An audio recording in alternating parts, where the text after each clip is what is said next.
amigas, amigos, aquí estamos otra vez y hoy reflexionando sobre cómo está afectando esta pandemia causada por el COVID-19 en diferentes partes del mundo, leemos un informe de la doctora Anna Dietz-Ross, decana de la Escuela de Salud Pública de la Universidad de Filadelfia e investigadora principal del programa de salud urbana en América Latina. El informe señala cómo y por qué el coronavirus está afectando de forma desigual a ricos y a pobres. ¿Por qué las clases, las poblaciones más necesitadas son también ahora las más castigadas? En esta situación doblemente triste y con el propósito que nos hemos marcado de extraer un mensaje positivo, que pensamos que siempre lo hay, incluso en estas condiciones tan adversas, hoy tenemos el placer y el honor, de verdad, de corazón, que es un honor para nosotros, encontrarnos con lo que para nosotros supone un ejemplo de lucha, coraje y amor por los demás, que es nuestra muy admirada y estimada Ruth Chaparro. Ella es socia local de Manos Unidas en Colombia y subdirectora de la Fundación Caminos de Identidad, organización que trabaja para el apoyo y desarrollo de comunidades indígenas en el Amazonas. Hola Ruth, ¿qué tal? Hola, buenas noches para ustedes. Hola Ruth, encantados, como hemos hablado hace 2 minutos, encantados de tenerte aquí y de verdad, de corazón, emocionados. Muchas gracias por su amabilidad y muchas gracias por su tiempo. Gracias a ustedes por abrir paso a estas voces que no se escuchan. Y usted está en Bogotá, en Colombia, ¿verdad? Sí, estoy en Bogotá y desde Bogotá estoy acompañando los pueblos indígenas que en este momento la están pasando aún más mal que en otras épocas de la historia. Y cuéntenos un poquito cómo está la ciudad, cómo está el país en general, ese país que tanto queremos. Bueno, esta ciudad es una ciudad como de 9 millones de habitantes, es una ciudad muy desigual y eso en medio de la pandemia pues pone en primer plano la desigualdad y la necesidad de atender ese problema que no hemos querido atender por décadas porque la situación es dramática realmente. La gente de la calle, la gente que vive del día a día, el 67% de la población de esta ciudad es clase media, pero clase media quiere decir que vive del día a día, que si no trabaja no come. Claro. Y de ese 67%, alrededor del 30% sí viven en pobreza extrema. Entonces el trabajo es enorme porque ahora hay mayor conciencia de que todos estamos afectados, que si se muere el vecino, pues hay que enterrarlo porque pues yo puedo tener con qué, pero no me voy a aguantar el olor. Entonces nos damos cuenta que estamos interconectados, que es un asunto de todos y que la desigualdad es inaceptable. Sí, nos comenta Ruth que, claro, es una zona, nos interesa mucho el trabajo de la Fundación Caminos de Identidad. Es una zona, esa zona de la Amazonía un poco compleja, ¿verdad? Porque esa zona donde ustedes trabajan, delimitada por diferentes fronteras, la Amazonía de Venezuela, Brasil, Perú, Colombia. ¿Cuáles son los objetivos de Caminos de Identidad y cuál es la situación ahora en este área específica donde ustedes trabajan? A ver, nosotros acompañamos a los pueblos indígenas para que ellos puedan ejercer el derecho de seguir existiendo, de estar en sus territorios y de tener su propia vida, su propia cultura a su manera. Es una lucha que han dado durante sucesivos procesos históricos que no han sido fáciles para ellos. La visión extractivista que acumula, que depreda, que arrasa con lo que pueda para poder acumular, pues en muchas veces los han puesto contra la pared y ellos han logrado sobrevivir a distintas bonanzas, llamémoslo así, la del caucho dirigida desde Inglaterra en alianza con Perú, asesinó de una sola zona cerca de 70,000 indígenas para poder extraer el caucho y que estos países que se llaman desarrollados han construido su desarrollo con arrogancia y lo han construido apropiándose de elementos de otros, pero además al todo vale, acabando con pueblos enteros. Y ahora, pues, esta situación no es nueva para los pueblos indígenas, porque en ese tiempo también se trajeron pestes, viruela, gripa, una cantidad de enfermedades y ellos no estaban preparados ni genéticamente para enfrentarlas, pero tampoco médicamente estaban preparados para enfrentarla. Entonces, esto, pues, es muy grave realmente, es gravísimo esta región. Los pueblos indígenas son trinacionales, las fronteras de los países no coinciden con las fronteras de los pueblos indígenas, así que los pueblos indígenas son igualmente peruanos, colombianos y brasileros, pero los estados hicieron las fronteras. Y pues hay unas diferencias también grandes en los gobiernos. Brasil, el presidente Bolsonaro, no ha querido reconocer ni siquiera los problemas de la pandemia y menos a los pueblos indígenas. El año pasado, cerca de 2 millones de hectáreas fueron quemadas, incendiadas, y quemaron todo lo que allí había, plantas, animales y seres humanos. Porque pues hay que expandir la ganadería, es necesario sembrar soya, es necesario hacer grandísimos cultivos. Y ahora con la pandemia, pues estos pueblos quedaron a su suerte. Las 3 ciudades más importantes del río Amazonas, pues están muy mal. Manaus, en Brasil, no cabe imaginación de ningún libretista de lo que ha pasado. Muertos y muertos, donde ya ni siquiera se alcanza a recoger los cadáveres en 48 horas, donde ha sido necesario utilizar retroexcavadoras para el manejo de los cadáveres. No hubo gobierno nacional, no hubo gobierno regional y tenemos pueblos indígenas en el Brasil con comunidades totalmente infectadas, con 0 atención médica, prácticamente esperando que se mueran. Los indígenas, nosotros trabajamos con ellos hace mucho tiempo, entonces a través del teléfono con sus líderes y autoridades donde nos podemos conectar, logramos construir con ellos un reglamento interno que lo hemos llamado Control Territorial y Gobierno Propio. Pensamos que esta vez, como en otras ocasiones, el único camino es el autocuidado. Digamos que es el camino más fuerte y poderoso, es autocuidarse. No podemos esperar nada de otros. Claro, porque esos pueblos no son una prioridad para nadie. Porque, Ruth, nosotros que hemos estado siguiendo, sobre todo mucho desde su fundación, el caso de Leticia, por redes, y parece que el problema es que de estas poblaciones les es difícil, ¿verdad?, llegar a las instalaciones sanitarias, ¿no? El problema es que es la dificultad para llegar, aparte de que luego llegan y no estar preparados o no haber profesionales.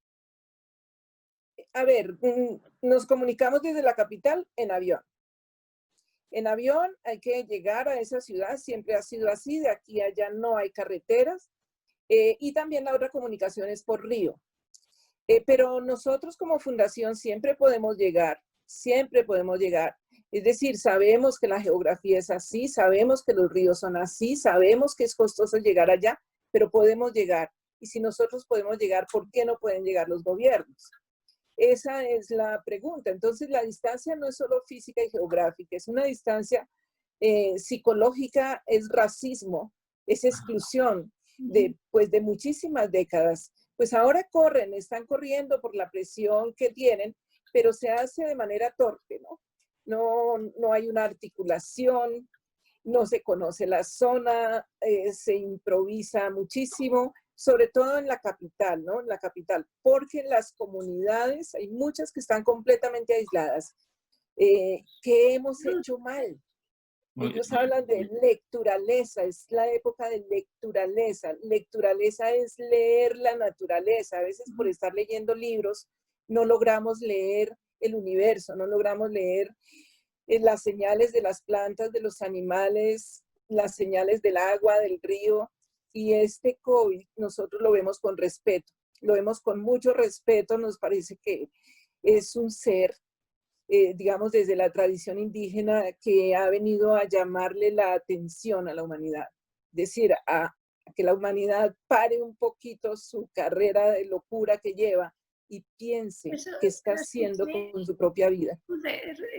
La quiero interrumpir un poquito para hacer hincapié en esto, porque se lo escuché en una entrevista y fue una de las cosas que más, bueno, por parte de todas las desgracias que hay, ¿no? El aportar este, este momento positivo, algo positivo de esto. Y le oí decir que decían, y basado sobre todo en la cultura indígena, que este virus ha llegado aquí para educarnos, Para hacernos reflexionar, para hacernos ¿verdad? reflexionar.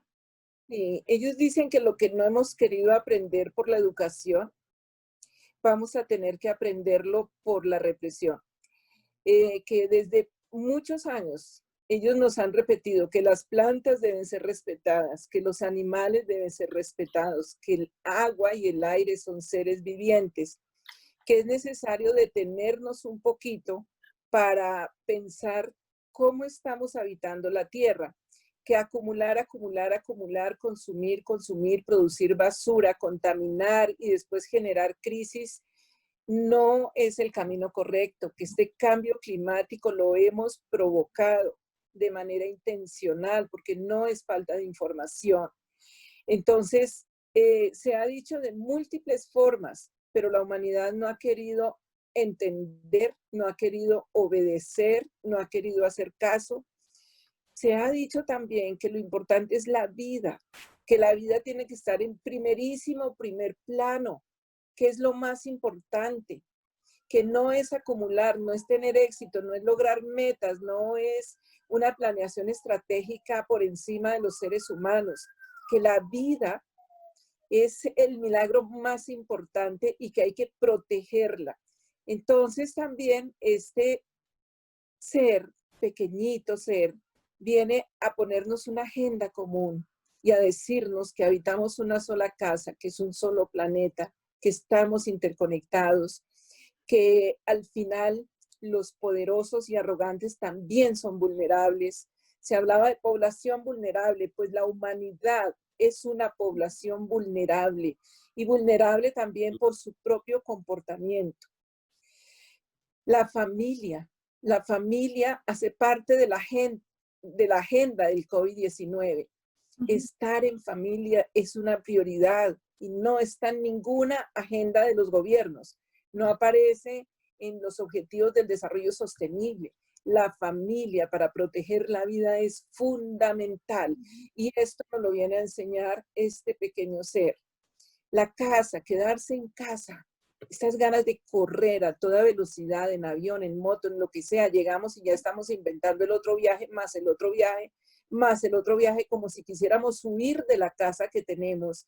Decía, pare, quedarse en casa es importante, habitar su lugar es importante, reconciliarse con su vida cotidiana, con sus cosas, manejar un tiempo de una manera distinta, ser dueño de su tiempo, es importante, lo hemos perdido realmente.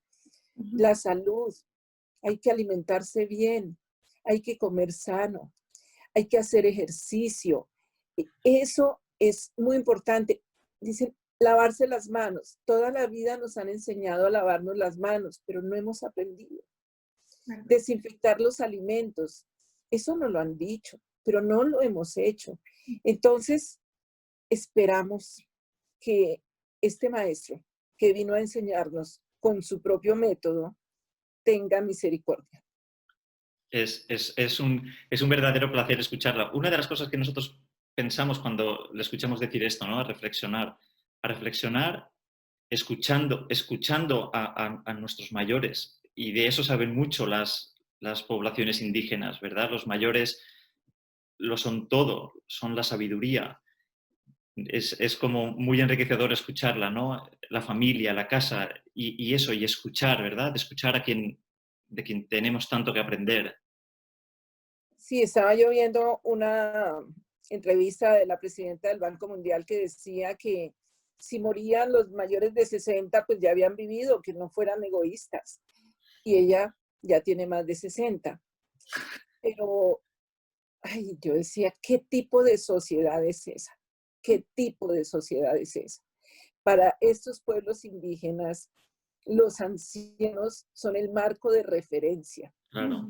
Dan la confianza, la seguridad, son el norte, son el horizonte. Y los ancianos deben ser especialmente protegidos. Mejor dicho, toda la protección en primera línea hay que rodear a los ancianos, porque los ancianos son los que han vivido y nos pueden dar por su experiencia lo que estas generaciones no tienen. Si estos pueblos desaparecen, es la humanidad la que pierde. Totalmente. Mientras haya excluidos, no habrá equilibrio, no habrá paz, no habrá armonía. Es necesario reconocer a estos pueblos, pero pareciera que estorban para todos los procesos mineros, de hidrocarburos. Hay un afán todavía muy grande de acumular y depredar. Lo que dicen estos pueblos es que si la muerte de ellos contribuye para que la humanidad aprenda lo que no debe permitir ni repetir, su muerte valió la pena. Porque sobre su muerte la humanidad aprendió. Pero si ellos mueren y la humanidad no aprende, su muerte habrá sido inútil. Y los muertos no descansarán.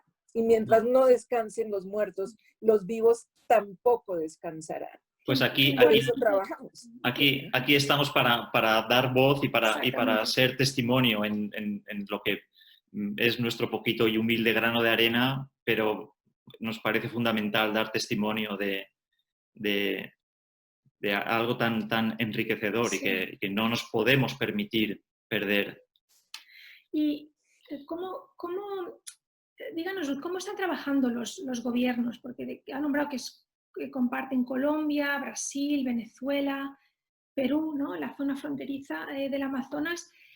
¿Y cuál debería ser el cambio de enfoque, bajo su criterio? ¿Qué piensa? Bueno, antes de contestar esa pregunta, quería decir unas frases que se me vienen a la mente de uno de los ancianos que ya murió. Y él decía que, yo le decía, hemos trabajado muchos años para tener una vida digna y no hemos logrado. Y él decía, Ruth, yo no busco ya una vida digna. Decía, yo busco una muerte digna. Y yo le decía, ¿y qué es una muerte digna? Me decía, que nos reconozcan, que nos respeten, que el mundo sepa que nosotros desaparecimos porque nos desaparecieron. Y que el mundo aprenda que eso no se debe hacer con ninguno. Y bueno, después murió este hombre. Y creo que nos deja una tarea de seguir tomando aliento para avanzar. Yo creo en lo que dice el viejo.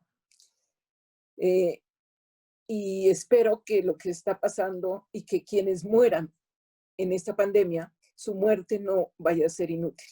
Que sobre la muerte de todos los que mueren en esta pandemia aprendamos que tenemos una agenda común y que tenemos que darle prioridad a esa agenda común, que los recursos se deben invertir en esa agenda, en proteger la vida, que no nos perdamos en esta turbulencia de civilización que se nos presentó como el modelo a seguir y que de verdad tiene muchas cosas que corregir. Ojalá, estos pueblos hablan de equilibrio y armonía.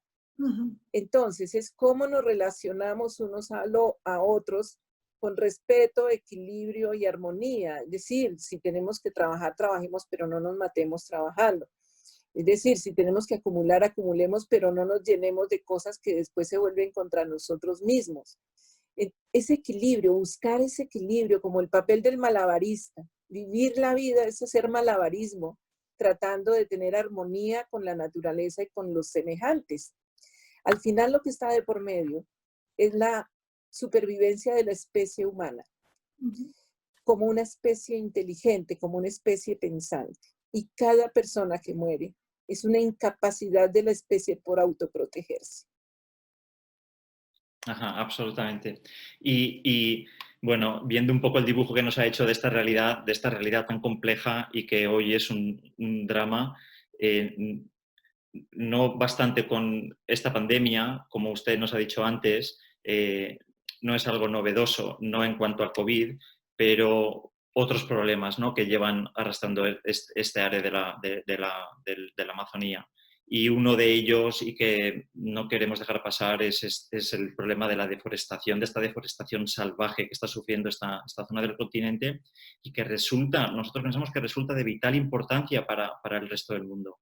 Hablamos del pulmón verde de nuestro planeta, ¿verdad?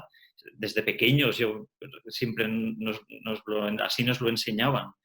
Y claro, si no tomamos conciencia de ello, yo siempre pienso, tenemos dos problemas. Uno es que corre el peligro, como usted nos ha dicho, de que estas poblaciones desaparezcan y son las poblaciones que han vivido, que saben, que cultivan y que protegen mejor. Nadie conoce mejor que nadie estos ecosistemas. Y dos, es que la humanidad estamos perdiendo biodiversidad y hoy sabemos que esta biodiversidad es barrera de protección para la humanidad, para que estas enfermedades infecciosas no salten, no tengan tanta facilidad de saltar de animales a humanos. Estamos perdiendo biodiversidad que no solo nos va a ayudar en otras pandemias, sino en la gran pandemia que llega, que es el cambio climático. Es el cambio climático, Ruth. ¿Qué intereses, qué pasa aquí detrás de este desastre medioambiental? A ver, la Amazonía es increíble, es una cosa extraordinaria, no le cabe a uno en el cerebro ni tanta inmensidad ni tanta diversidad. Cada hectárea de selva tiene 600 clases de mariposas distintas, por ejemplo. Hay más de 400 variedades de yuca. En el río Amazonas, en la frontera con Colombia, hay más de 400 clases de pescados. Pero a lo largo del río hay más de 2.000 clases de pescados distintos. Es decir, es una obra de arte extraordinaria de la naturaleza. Y lo que nos dicen es que la ciencia, por cada hectárea de selva amazónica, solo ha estudiado el 30%. Es decir, el 70% no sabe qué es. Así que cuando quemamos una hectárea, no sabemos qué estamos quemando. No tenemos ni idea qué estamos quemando. Y detrás de la deforestación hay negocios perversos como los monocultivos de soya, de palma africana, de ganadería. Lo que dicen es que es necesario alimentar otros países y entonces hay que producir en grandes extensiones con transgénicos y para eso pues se tumba la selva. También el narcotráfico que se produce en esos países va para los países desarrollados. Sin duda. Es decir, esto pues no es ningún secreto para nadie. Y el año pasado, en los últimos 3 meses del año, se depredaron 23.000 hectáreas, se deforestaron, y de esas cerca del 70% todas eran amazónicas. Y ahora en la pandemia uno supone que deberían estar en cuarentena los depredadores. Deberían estar en cuarentena, confinados, juiciosos, en familia, y siguen, avanzan deforestando durante la pandemia. Parece ser que este sistema arrogante, centrado en acumular de manera totalmente irracional, no tiene límites. No ha aprendido a respetar ni siquiera la muerte. No respeta la vida y tampoco respeta la muerte. Qué real. Y contra eso no sé si encontraremos vacuna, ¿no? Bueno, tenemos que luchar, tenemos que intentarlo. Claro que sí. No hay investigadores dedicados a buscar la vacuna para eso, no hay recursos. Si no la buscaron contra el COVID-19, contra lo otro no la reconocen como enfermedad. Pero bueno, como comentamos, en un país tan maravilloso, y como ya hemos comentado antes, que tanto amamos, con una naturaleza increíble, una cultura milenaria, unas gentes excepcionales. Colombia aún es todavía es un problema para el activismo, ¿no?, a favor de los más desfavorecidos. Y desde aquí, por eso nuestro foco en personas como usted y organizaciones como la suya, que con su inestimable trabajo y el reflejo, es reflejo de que en el mundo sigue habiendo esperanza y sigue habiendo muestras de humanidad. Así que, bueno, de verdad, de corazón, que le agradecemos de verdad sus palabras, que le agradecemos su conversación y que nos ha llegado al alma. Muchas gracias, muchas gracias. Nosotros pensamos que un trabajo como este no debería ofenderle a nadie. No. Y debería ser, si no alabado, por lo menos que lo dejen hacer, que no haya mayor riesgo por decir lo que estamos diciendo. Pero en Colombia el asesinato de líderes sociales es impresionante. No ha parado durante la pandemia. 75 líderes han sido asesinados durante la cuarentena. De esos 75, el 28% son indígenas. Me dice, ¿pero qué hicieron? Por Dios, ¿qué fue lo que hicieron? Hablar que la naturaleza tiene derechos. Hablar que los niños están muriendo de hambre. Es decir, lo que estos líderes están haciendo, denunciando, es lo que toda la sociedad debería denunciar. Nosotros creemos, al igual que los pueblos indígenas, que todos podemos vivir, que todos tenemos un tiempo y un espacio, que podemos hacerlo en medio de las diferencias, que no hay necesidad de convencer al otro ni de religión, ni de política, ni de el partido. Yo veo cómo a veces se quiere aprovechar los muertos con intereses políticos, hablar de las víctimas para fortalecerse como partido. Todo eso es perverso. Todo eso es perverso. Entonces, creo que sí tenemos que revisar. Y gracias a ustedes por interesarse en estos temas, por tratar de que estas voces se escuchen, porque las voces también han sido silenciadas. A mí me han dicho, Ruth, puede, en algunos casos, incluso en estos tiempos, por favor, no puede cuestionar al gobierno. Estos espacios no son para cuestionar al gobierno. Entonces, yo les decía, mire, yo represento la sociedad civil. Nosotros como sociedad civil tenemos que tomar partido en favor de la vida, con cuidado, con sabiduría, con prudencia, pero con claridad y firmeza. Pues nos vamos a quedar con eso, Ruth. Como ha dicho Elia, ha sido un verdadero placer charlar con usted. Esperamos que quien nos vea y quien nos escuche tenga la misma sensación que nosotros, que este ratito que hemos estado con usted, ahora mismo yo pienso que nosotros dos ya no somos los mismos que hace 30 minutos, que como ha dicho antes, esto tiene una razón de ser, tenemos que reflexionar, tenemos que pensar y tenemos que salir mejores. Y en eso, hoy usted, su voz, su relato, su humanidad, su lucha, su coraje, yo pienso que a nosotros nos ha hecho mejores y que a todos los que nos escuchen y nos vean, así sea también. Así que Ruth, muchísimas gracias. Muchas gracias por su amabilidad, por su tiempo. Mucha suerte y todo lo mejor, todos nuestros mejores deseos para ese país que tanto amamos, que tantos amigos aquí en donde vivimos, tenemos muchísimos amigos y que nos duele también. Bueno, nos vamos a quedar con lo positivo, Ruth, Gracias, con la esperanza. bendigo su camino. Bendigo su camino, su vida, sus hijos, a cuidarlos, a quererlos mucho. Claro es muy importante. Al final los grandes cambios se dan en familia o no se dan. Un abrazo grande. Un abrazo enorme, Ruth. Un abrazo y mucho amor. Muy bien. Un abrazo. Gracias. Chao. Hasta luego. Chao.